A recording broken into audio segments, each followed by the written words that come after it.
slightly better view from of a cell, only the fact the glass has been broken.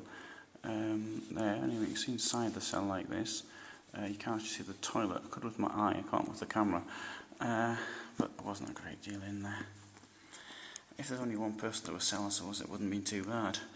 But if they started putting, normally it'd be two, I presume, but then they could start putting more and more and more. One person I heard speaking in an interview said that they could be absolutely full of people and no bedding, no nothing there whatsoever. There was no medical facilities here until 1986, and when this room was introduced, officially only some 17 people actually died here, it's accepting those have been murdered, that is. 5 cases of suicide which were recorded as well. People also died in Leipzig prison when they were taken from here, if they got themselves ill. Effectively the only cure for anything was tranquilizers, it would seem.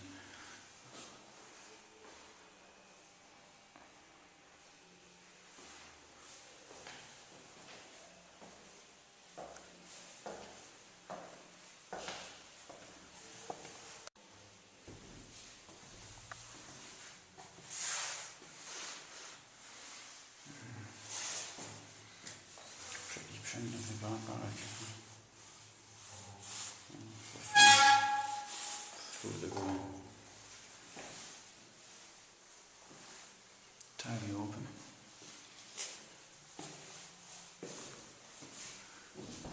The door was there as well. These are arrest rooms.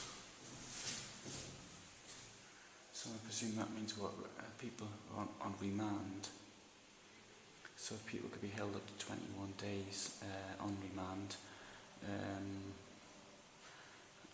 The law didn't allow anything longer than that, not that the communists really bothered too much about what the law was.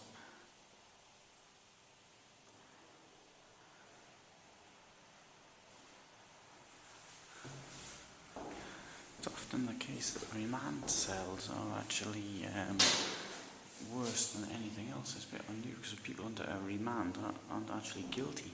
They're still, well, in most cultures they're not guilty, they're only under suspicion.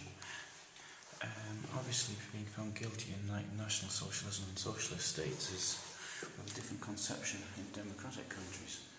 But all the same, even democratic countries, remand prisons are often the worst.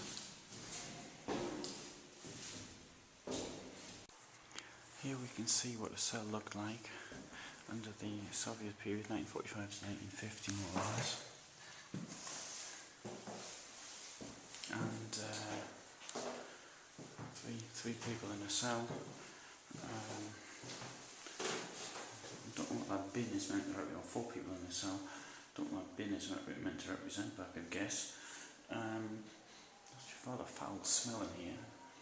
Don't know, somebody in here earlier had a foul smell. Hadn't washed for ages. I think though I've got a feeling that this could have been quite luxurious by National Socialist and early Communist period times. With only 4 people in here, and there's water being given. This is a reconstruction based on from recollections.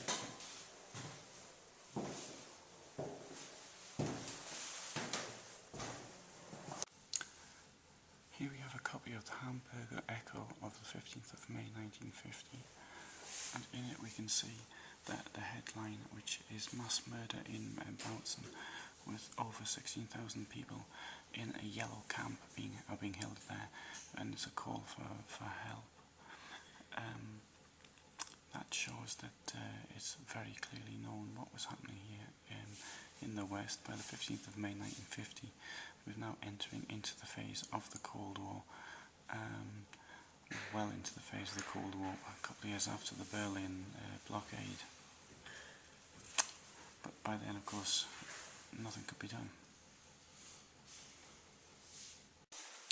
We have here a cell as it looked for one of the inmates, Boris Strelov, who was who was actually held here for 9 years, from 1980 to 1989.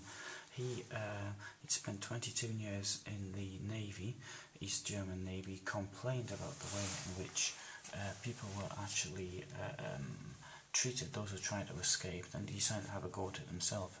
He was caught in 1979 and he ended up here in 1980, and he was held here until the very end.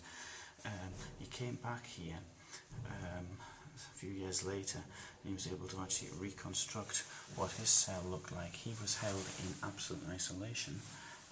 Having said that, being in a single cell does have its advantages.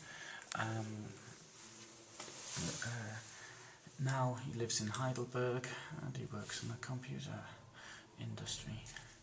Don't exactly know doing what. He's about 70 now, I think.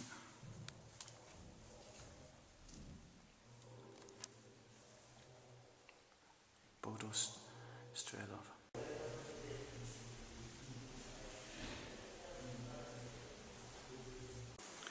So here we have bathroom and showers. A bath and 2 showers. How often this was allowed, I don't know.